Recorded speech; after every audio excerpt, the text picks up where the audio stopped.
hello everyone आज बंधाकोबी गोटे नुआ प्रकार भजा आम रोषे करवा ना कौन मसला देकी बिना मसलार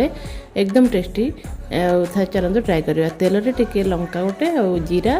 पान मधुरी कंचा लंका छोट छोट काटी पकईदे पिज टे अधिका भाजी देवे तापर आलू को आम काटिदबा तापर सब प्रकार मसला गुंड आम देदेबा हल्दी गुंड लंका गुंड जीरा गुंड धनिया गुंड टे सब देदेकी ग्रीन मटर को पकईदे भाजीदबा बंधाकोबी आम टे बड़ बड़ साइज काटिथवा और भजाटा एकदम बढ़िया लगे भल भाव पक भाजीदे घोड़े घोड़े भाजीदे बंधाकोबी आलू सब से सीझीज